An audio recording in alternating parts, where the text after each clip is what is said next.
হ্যাঁ গেছিলাম। Absorption costing প্রথমে লেখা শুরু করলাম। হ্যাঁ, সূত্র এত এত এত এত রুলস কেন মনে রাখুন স্যার? আমি রেগুলার 3 বেলা অল্প অল্প করে বিষ খাই, এই জন্য মন থাকে। করতে করতে মুখস্থ হবে, অঙ্ক করতে করতে। হ্যাঁ, ম্যানুফ্যাকচারিং কস্ট বিষয়টা ওই রকম না। বিষয়টা কি জানো? বিষয়টা হলো এটা সম্পর্কে জানা। আচ্ছা, আমি যদি তোমাদের আজকে বলি আহ গরু রচনা লিখতে বা আমাদের গ্রাম রচনা লিখতে পারবা না? কস্ট কনসেপ্ট না অধ্যায়? এই অধ্যায়টা, এটা কস্ট এটা কনসেপ্ট না, এটার নাম Direct direct costing and absorption costing. costing. এটা কস্ট কনসেপ্টের পরের অধ্যায়। কস্ট কনসেপ্ট যে চ্যাপ্টারটা আছে, চ্যাপ্টার 2, তার পরের অধ্যায় 3 নম্বর অধ্যায় 31 পেজে পাইছো? তাই এটা কি ডাইরেক্ট কস্টিং এন্ড ডিরেক্ট, হ্যাঁ হ্যাঁ হ্যাঁ, ডিরেক্ট কস্টিং এন্ড অ্যাবজর্পশন। জি জি, direct costing and absorption costing, right. Absorption. জি। আচ্ছা, তাহলে আমরা প্রথমে লিখছি ভেরিয়েবল ম্যানুফ্যাকচারিং কস্ট। প্রথমে আমরা লিখছি variable manufacturing cost.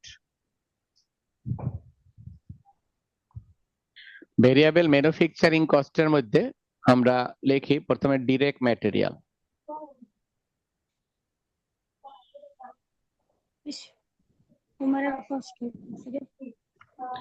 Direct material,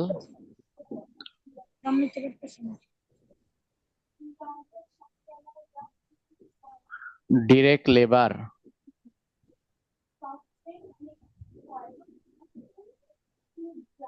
variable factory overhead.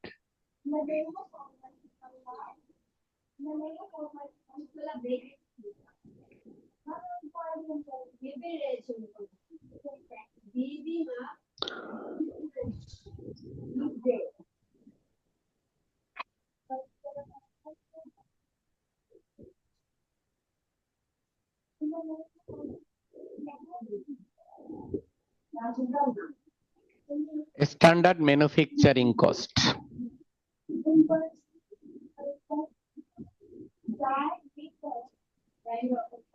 ওই মিউট করো, যার নয়েজ আসতেছে মিউট করো।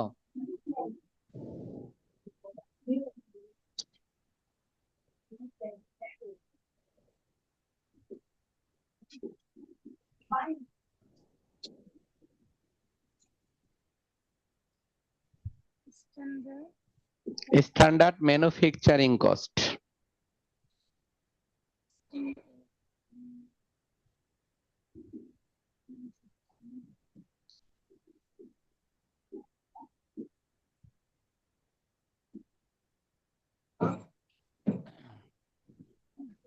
এই যে কি বলেন?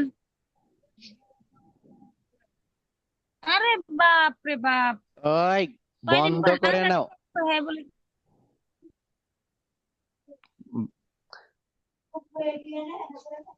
মিউট করো। কার মোবাইল থেকে নয়েজ আসে?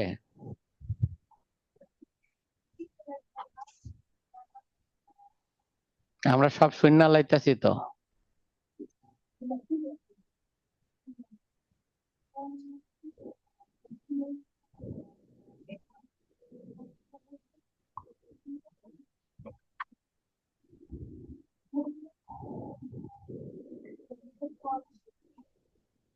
পার ইউনিট লিখি।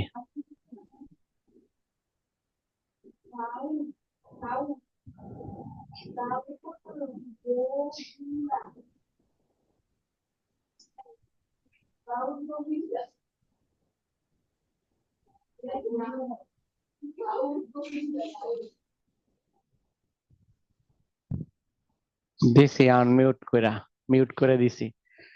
দেখেন, fixed factory overhead per unit.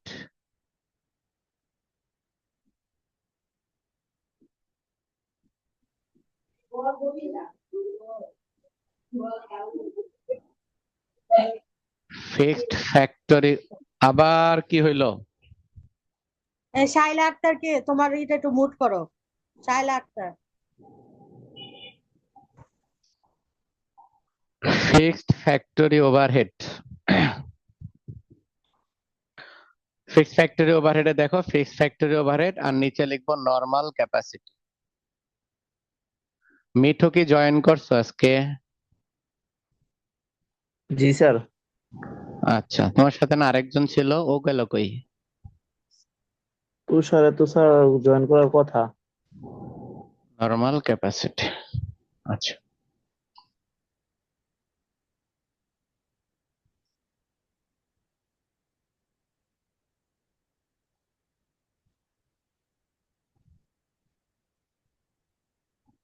Normal capacity এটার আরেকটা নাম কিন্তু প্রোডাকশন, বুঝছো? প্রোডাকশনে লিখে রাখো, নরমাল প্রোডাকশন। প্রশ্নে নরমাল প্রোডাকশন দেয়া না থাকলে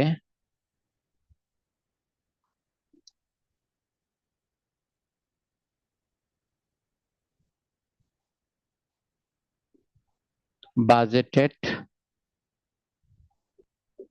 প্রোডাকশনকেই নরমাল প্রোডাকশন ধরতে হবে, ধরতে হবে। এই নোটটা আমি একটু লিখে দিলাম। প্রশ্নে নরমাল প্রোডাকশন দেয়া না থাকলে বাজেটেড প্রোডাকশনকেই নরমাল প্রোডাকশন ধরতে হবে। নরমাল প্রোডাকশন দেয়া না থাকলে বাজেটেড প্রোডাকশনকে নরমাল প্রোডাকশন ধরতে হবে। যতটুকু লিখলাম সেটা আমি আরেকবার পরে বুঝাই দেই, তারপরে আমি পরের স্টেপে নিয়ে যাব। তাহলে খুব বুঝতে সুবিধা হবে স্যার, একটু লেখা নেই। আচ্ছা, তাহলে লিখেন।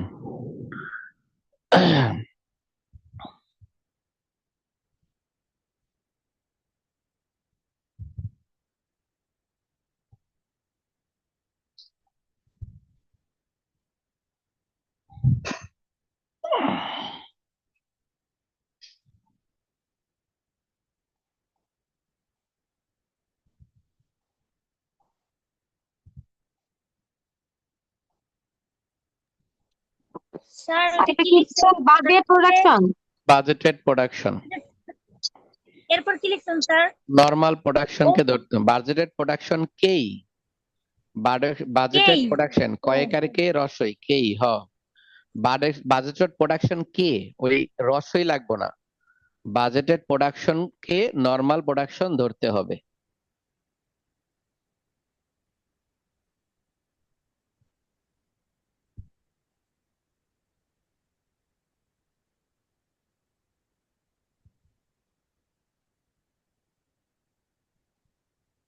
ধরতে হবে পর্যন্তই তো শেষ, এগুলো তো আগের, তাই না স্যার? হ্যাঁ, আগের ধরতে হবে পর্যন্তই শেষ।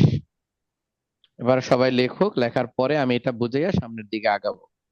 এই চ্যাপ্টারে রুলস আছে। স্যার এই অধ্যায়টার নাম কি sir? Direct costing, absorption costing, গ্রাসন পদ্ধতি, প্রত্যক্ষ পদ্ধতি ও গ্রাসন পদ্ধতি, বিষয়গুলো আমি আলোচনা করব সূত্র লেখা শেষ হইলে। 31 পেজ স্যার। হুম, স্যার এটা কি ফিক্সড ফ্যাক্টরি ওভারহেড এর নিচে নরমাল ক্যাপাসিটি, এরপরে কি লিখছেন স্যার এটা?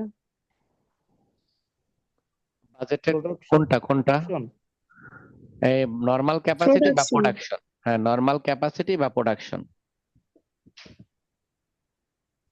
নরমাল ক্যাপাসিটি বা প্রোডাকশন। পরের লাইনটা কি বাজেটেড প্রোডাকশন কেই? Budget production K normal production ধরতে হবে, budgeted production K normal production ধরতে হবে, budgeted production K normal production ধরতে হবে।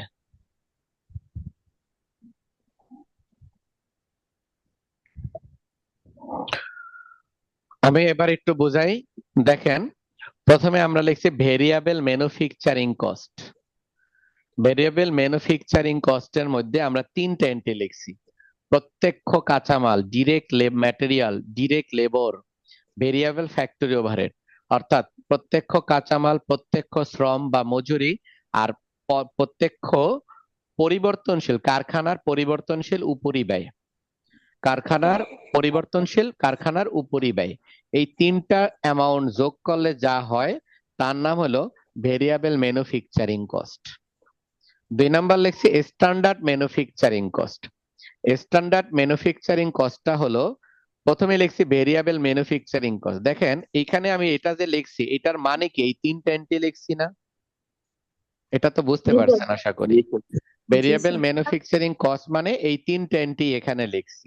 এই তিনটা এন্ট্রি অর্থাৎ ম্যাটেরিয়াল, লেবার, ওভারহেড, ভেরিয়েবল, এই তিনোটা এন্ট্রি যোগফল এখানে। কোনটা হবে স্যার? কি বললেন? স্যার এই তিনটার যোগফল যেই টাকাটা হবে ওই টাকাটা ওই ভেরিয়েবল ম্যানুফ্যাকচারিং জি কস্টে বসবে, তাই তো? জি, মানে এইটার হেডলাইনটাই তো ভেরিয়েবল ম্যানুফ্যাকচারিং। আমি আর এইটাকে এখানে আলাদা করে লিখি নাই। এই তিনটা, আচ্ছা। এই লাইনটা লেখা মানেই তো এই তিনটা লাইন এখানে লেখা, তাই না?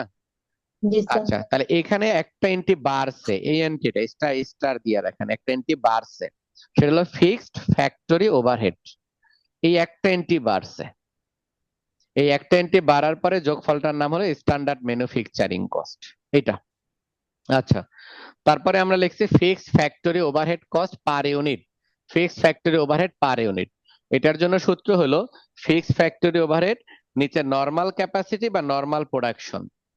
আর এটার জন্য এই নোটটা মনে রাখতে হবে, প্রশ্নে নরমাল প্রোডাকশন দেয়া না থাকলে বাজেটেড প্রোডাকশনকে নরমাল প্রোডাকশন ধরতে হবে। অনেক সময় নরমাল প্রোডাকশন দেয়া থাকবে, বাজেটেড প্রোডাকশনও দেয়া থাকবে। অনেক সময় নরমাল প্রোডাকশন থাকবে না, শুধু বাজেটেড প্রোডাকশন থাকবে, তখন বুঝতে হবে normal production budgeted production same বিষয়। আচ্ছা, এইটা লিখলাম। তাহলে স্যার তখন কোন টাকাটা নিব, নরমাল টাকাটা নিব না বাজেটের টাকাটা ওইটা নিব? আমি সূত্রের মধ্যে কোনটা লিখছি আমারে সেটা বলেন। নরমাল ক্যাপাসিটি তাহলে লিখছেন? নরমাল লিখবো, নরমালটাই নিব। নরমাল না থাকলে ওইটা বাধ্য হয়ে নিব। বুঝাইতে পারছি? জি স্যার। স্যার বাধ্য হয়ে নিব আচ্ছা, তখন কি স্যার যে বাজেটেড প্রোডাকশন এটা লিখতে হবে? ওইটাই লিখবো। আচ্ছা, অথবা নরমাল প্রোডাকশন লিখেই ওইটা লিখা দিবা মানটা, তাহলেও হবে। আচ্ছা, এবারে লেখো বিগিনিং ফিনিশ গুডস। 4 নাম্বার দিয়ে লেখেন স্যার। কয় নাম্বার? 4 নাম্বার। আচ্ছা, রোমান চিহ্ন তো দিছিলাম। আচ্ছা, যাই হোক, লিখলাম 4 নাম্বার।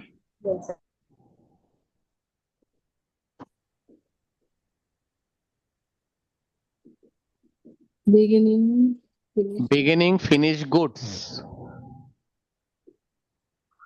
প্লাস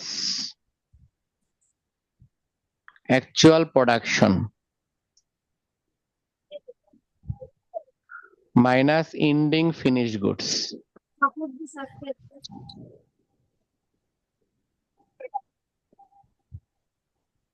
সমান সেলস। এই সূত্রটা আমাদেরকে মনে রাখতে হবে। বিগিনিং ফিনিশ গুডস, এই ফিনিশ গুডস না বলে অনেকে ইনভেন্টরিও বলবে, বুঝছো? জি স্যার। ইনভেন্টরিও বলবো। আচ্ছা, আমি এটা লিখে দিচ্ছি। প্রথমে সূত্রটা বোঝাই। এটা হলো বেসিক সূত্র, তোমরা এটাকে পরিবর্তন করবা না, সব সময় মনে রাখবা এই সূত্রটাই রাখবা, কখনো পরিবর্তন করবা না। Beginning finish goods plus actual production minus ending finish goods সমান সেল।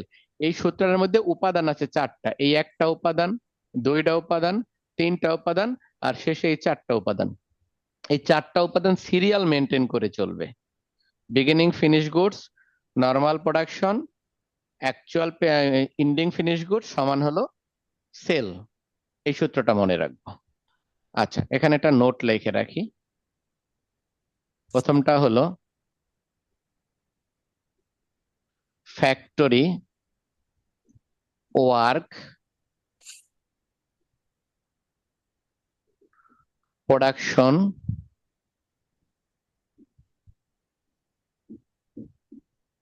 ম্যানুফ্যাকচারিং একই, মানে এই 4টা ওয়ার্ড এক, সেম। আর 2 নাম্বার হলো ফিনিশ গুডস, আর একটা হলো ইনভেন্টরি,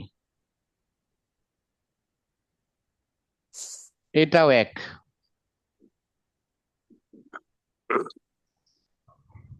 এগুলো মানে অনলাইন ক্লাস যদি না হতো, অফলাইন হতো, আমি মুখে বলতাম, আর কিছু লিখতামই না, একবার মুখে বইলা বুঝাই দিতাম। যেহেতু অনলাইন ক্লাস, তাই এই স্ট্রাকচার গুলো একটু লিখে রাখি। তাহলে ফ্যাক্টরি ওয়ার্ক প্রোডাকশন ম্যানুফ্যাকচারিং, এই 4টা শব্দ সেম, পরীক্ষায় যে কোনো শব্দটা ব্যবহার করতে পারে। আর ফিনিশ গুডস আর ইনভেন্টরি এই দুইটা শব্দ এই অঙ্কের জন্য সেম। এটুকু আশা করি লেখা হয়েছে। জি স্যার। আচ্ছা, মুছে ফেললাম স্যার একটু সবাই। স্যার। 2 নম্বরটা বাদ দেন স্যার, নোটের 2 নম্বরটা। আচ্ছা, আমি পুরোটাই মুছবো, তোমরা আগে লেখো পুরোটা, তারপরে আমি মুছবো। পুরোটাই লেখো। স্যার সেটা কি ইনভেন্টরি? হ্যাঁ,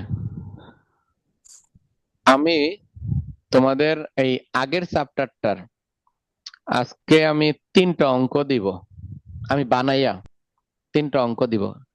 কস্ট ভলিউম প্রফিট অ্যানালাইসিস, হ্যাঁ ওইটার 3টা অঙ্ক দিব।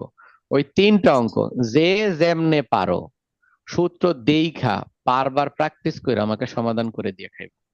কারণ এখন আমি সপ্তাহে একটা করে এক্সাম নিব তোমাদের, মানে আমি এখান থেকে প্রশ্ন বানায় দিয়ে দিব, তোমরা এক্সাম দিয়ে আমাকে ওটাকে ই করে ছবি তুলে পাঠাইবা। স্যার এই অধ্যায়টা তো বুঝিই নাই স্যার, কেমনে পারবো? হ্যাঁ পারবো, আগের অধ্যায় করতে বলতেছি। আমি ওখানে হ্যাঁ আগের অধ্যায়। পারবো না। তা দেন চেষ্টা করবো। স্যার চেষ্টা করে দেখবো স্যার। আর ওই যে আপনি সূত্র দিচ্ছেন না, ওই সূত্র মোতাবেক করলে চেষ্টা করবো স্যার। আমি তো ওইটাই বললাম, জোর কইরা সূত্র বসায় দিবেন। আমি সূত্রগুলা লেখা দিছি না, জি স্যার, জি আপনারা কি করবেন, বইটা সিমিলার অঙ্কই তো দিব, বইতে সিমিলার অঙ্ক করাইছি আমি, ওই সিমিলার অঙ্ক দিব, আপনারা শুধু হাবিটটা বসায় লাইবেন। জি স্যার। আচ্ছা, ভালো ডিসিশন।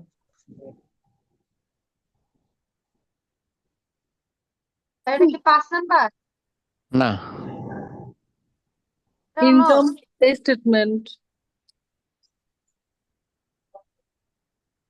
দেখেন, আমি একটা ছক আঁকতেছি, এই যে এই ছকটা আঁকেন আপনারা, বিবরণ টাকার গড় 2টা। স্যার আগে বলেন এটা কি অঙ্ক নাকি সূত্র? সূত্র, তাহলে এটাও ইনকাম সূত্র। স্টেটমেন্ট, আয় বিবরণী, হ্যাঁ একটা স্ট্রাকচার দিব এখন। Income statement, absorption costing, ABSORPTION, absorption মানে পরিশোষণ বা গ্রাসন পদ্ধতি। সূত্রটা লেখা, দুইটা পদ্ধতির পার্থক্য বুঝাবো, ইনশাআল্লাহ অঙ্কে নেমে যাবো, দেখবা অঙ্ক পানির মতো সোজা লাগবে। ও স্যার অ্যাবজর্পশন ফিটিং। বুঝি নাই আমি, আবার বলেন। Absorption fitting. Absorption costing, ABSORPTION, absorption costing, COSTING, costing. Absorption অর্থ কি? গ্রাসন বা পরিশোষণ। গ্রাসন বাংলা একদম সোজা বাংলা কই, একত্রিত। Okay sir, absorb. একত্র, সম্পূর্ণ, সম্পূর্ণ, পুরোপুরি, বুঝতে পারছি। একদম সোজা বাংলা, ওই যে বইয়ের ভাষা না বললে পুরোপুরি সম্পূর্ণটা, ফুল কস্টিং। অ্যাবজর্পশন কস্টিং এর বিকল্প নাম হলো ফুল কস্টিং। তাহলে উপরে ইনকাম স্টেটমেন্ট আয় বিবরণী লিখছি, আর অ্যাবজর্পশন কস্টিং লিখছি, বুঝছেন? স্যার চলেন, ছকটা কি বড় করব? জি 1 পেজ লাগবে, 1 পেজ, ফুল একটা পেজ লাগবে। প্রথমে আমরা লিখব সেলস, এই সেকেন্ড ঘরে একটা টাকার চিহ্ন বসাবো। এই যে আমি যেটা লিখতেছি এখন, এটা আমার সাথে সাথে লিখেন, এবং এখান থেকে আমি পার্থক্য বুঝাবো, ইনশাআল্লাহ আপনার অঙ্ক পারবেন। এবারে লেখেন less cost of goods sold. এই যে সক লিখি স্যার, ওইখানে কি ডিটেইলস লিখবো স্যার? হ্যাঁ তারপর টাকা টাকা। হ্যাঁ, cost of goods sold. Sales লিখলাম সেকেন্ড ঘরে, এরপরে লিখলাম less cost of goods sold. এই কস্ট অফ গুডস সোল্ড এর মধ্যে প্রথমে লিখবো ভেরিয়েবল,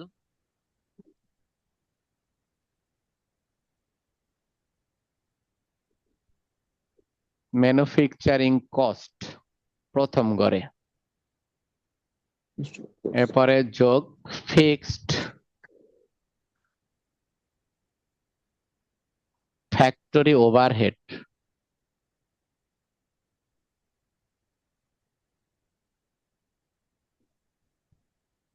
এটার নাম হলো স্ট্যান্ডার্ড ম্যানুফ্যাকচারিং কস্ট।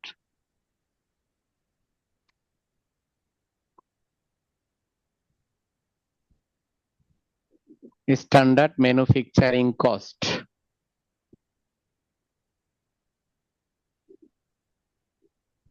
যোগ বিগিনিং ইনভেন্টরি।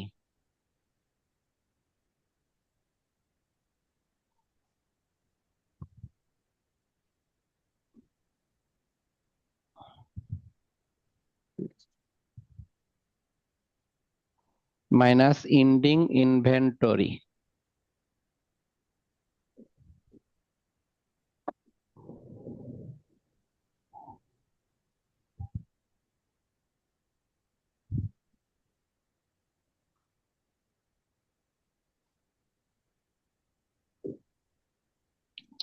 যোগ আনফেভারেবল ভেরিয়েন্স। ফিক্সড ফ্যাক্টরি ওভারহেডের পরে কি sir standard standard manufacturing cost. Standard manufacturing cost.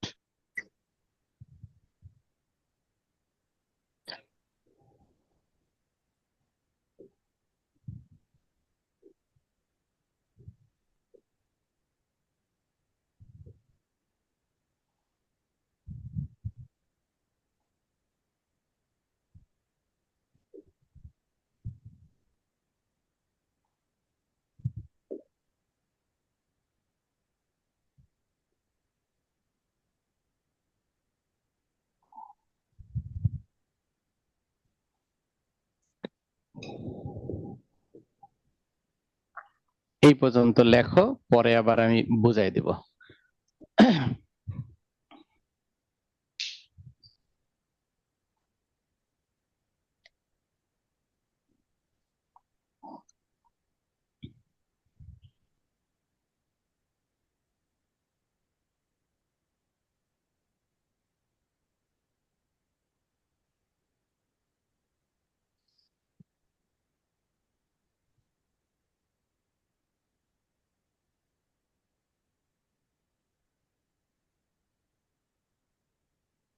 Sir এটা কি লিখছেন? Unfavourable favourable variance, UNNFEVERABLE, unfavourable variance যোগ করছি। এবারে লিখছি under applied fixed overhead. Under applied fixed overhead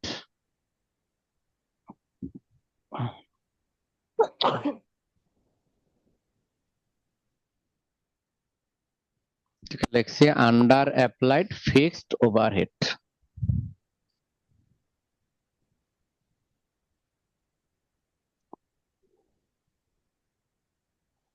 লিখছি আমরা আন্ডার অ্যাপ্লাইড ফিক্সড ওভারহেড। একটু সময় দেন স্যার।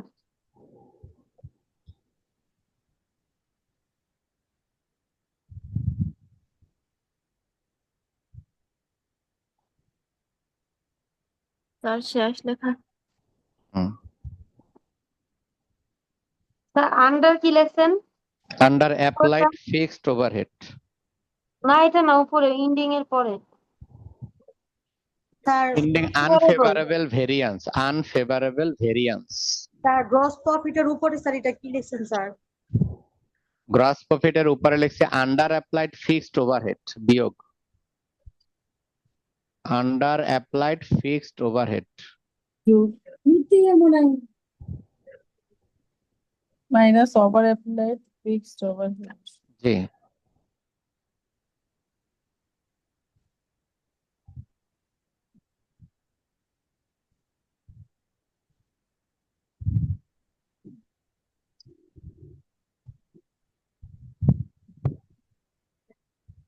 হয়েছে নাকি? না স্যার একটু বাকি আছে স্যার, আরেকটু বাকি আছে স্যার। আচ্ছা লেখেন। স্যার লাস্টে এটা কি লিখছেন? গ্রস প্রফিটের আগেরটা। Over under applied applied fixed over applied fixed overhead. Over applied fixed overhead. Fixed OH লিখছেন না? OH মানেই হলো ওভারহেড। OH মানেই হলো ওভারহেড।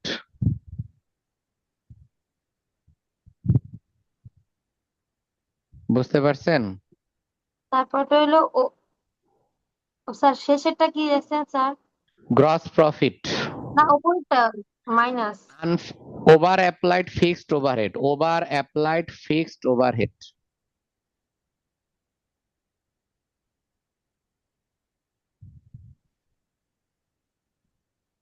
স্যার এটা কি ক্লোজ করে দিব যে গ্রস প্রফিট? জি না, জি না, গ্রস প্রফিট পর্যন্ত ক্লোজ করবেন না। এখন আমি আবার একবার আপনাকে এটা বলি, আপনাদের বোঝেন। দেখেন, আমরা অ্যাবজর্পশন কস্টিং লিখতেছি, আমাদের এখানে অর্ধেক লেখা হয়েছে, আরো অর্ধেক বাকি আছে। প্রথমে আমরা লিখছি সেলস, এটা সেকেন্ড কলাম, সারা জীবন লিখবেন, পাশ করে যাওয়ার পরে আর লিখবেন না। কস্ট অফ গুডস সোল্ড পরে মাইনাস হলো কস্ট অফ গুডস সোল্ড, বিক্রিত পণ্যের ব্যয়। এটার মধ্যে প্রথমে লিখবেন ভেরিয়েবল ম্যানুফ্যাকচারিং কস্ট, পরিবর্তন করবেন না কখনো। তারপরে লিখবেন হলো fixed factory overhead, variable manufacturing কস্টের পরে লিখবেন ফিক্সড ফ্যাক্টরি ওভারহেড। এই দুইটা যোগ করার পরে যে অ্যান্সার আসবে, এই অ্যান্সারের নাম হলো স্ট্যান্ডার্ড ম্যানুফ্যাকচারিং কস্ট। এই স্ট্যান্ডার্ড ম্যানুফ্যাকচারিং কস্টের সাথে বিগিনিং ইনভেন্টরি আমরা যোগ করব। বিগিনিং ইনভেন্টরি যোগ করার পরে যে অ্যান্সার আসবো, সেটা থেকে এন্ডিং ইনভেন্টরি বিয়োগ করব। এটা বিয়োগ করার পরে যে অ্যান্সার আসবো, তার সাথে আনফেভারেবল ভেরিয়েন্স যোগ করব।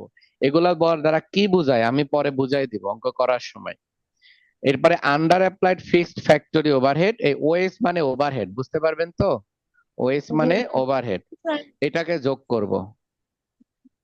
তারপরে over applied fixed factory overhead মানে এই যে ওএস ওভারহেড, এটাকে বিয়োগ করব। এটা বিয়োগ করে সেকেন্ড গড়ে টাকা বসলো, এই যে উপরে সেল আছে, এটা থেকে এইটা বাদ দিব, বিয়োগ করার পরে যে অ্যান্সার হবে তার নাম হবে গ্রস প্রফিট মানে প্রাথমিক মুনাফা। এতটুকু হইছে? কে জানি কি জিগাইলা? কেউ জিগাইছো কিছু? না স্যার, আচ্ছা, এই ছকটাই আমি চলমান, বুঝছো? ঘুমাইলে দিচ্ছি স্যার। আচ্ছা, এই গ্রস প্রফিটের পরেই ছকটা ওভার চলমান। Over applied fixed overhead sir, এটা যে জি আমরা মাইনাস করেই তো স্যার ওইখানে অ্যান্সারটা লিখলাম না। জি, এটা মাইনাস করে অ্যান্সারটা এনে লিখছি, আর এই যে উপরের টাকা থেকে এটা বিয়োগ করে এটা গ্রস প্রফিট হয়েছে। ওটা থেকে এটা বিয়োগ, তাহলে জি, স্যার এটা নিচে লিখে আমরা বিয়োগ দিলে সুন্দর ছিল না? আরে এমনি দিলেও হয়েছে, অমনি দিলেও হয়েছে, বুঝছেন তো আপনি? তাইলেই হয়েছে। এরপরে লেখেন মাইনাস অপারেটিং এক্সপেন্স।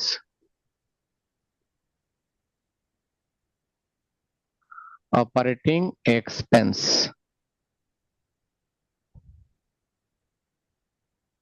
এই অপারেটিং এক্সপেন্সের মধ্যে অপারেটিং এক্সপেন্স হয়েছে, এই অপারেটিং এক্সপেন্সের মধ্যে আর এটা কি আমরা একই পেজের মধ্যে লিখবো না? হ্যাঁ হ্যাঁ, এই গ্রস প্রফিটের পরে, এর নিচে লিখলে তো আর জায়গা পাবেন না, এই জন্য এটার পরেই লিখতেছি। অপারেটিং এক্সপেন্স, অপারেটিং এক্সপেন্সের মধ্যে লিখবেন fixed selling and selling expense লিখি, অ্যাডমিনিস্ট্রেটিভ আলাদা করে লিখব। এরপরে লিখবেন ফিক্সড অফিস এক্সপেন্স। না আসছে স্যার। হুম, না ঠিক আছে স্যার, ঠিক আছে। আচ্ছা, আরেকটা লিখবো variable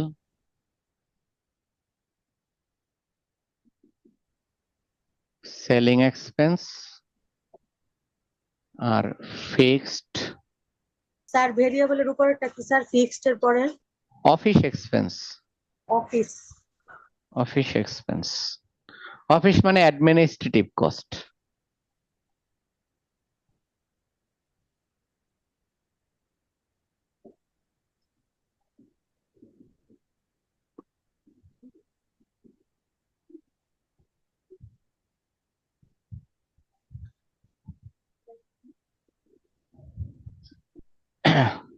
sir fixed office expense double হয়ে গেল না?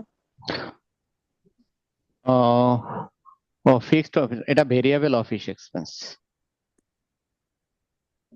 মানে আমি আলাদা করে লিখছি তো, একসাথেও লিখতে পারতাম। ভেরিয়েবল অফিস এক্সপেন্স মানে সেলিং এন্ড অফিস একবারে দিয়ে দিলেই তো দুইটা এন্ট্রি কমে যেত, তাই না? জি স্যার। দুইটা একবারেও লিখতে পারতাম, আলাদাও লিখতে পারি, এটা আমাদের ইচ্ছা। আচ্ছা, এটা উঠানো শেষ করেন, তারপরে আমরা আরেকটা অংশ আছে, তারপরে ইনশাল্লাহ আমরা করতে পারবো।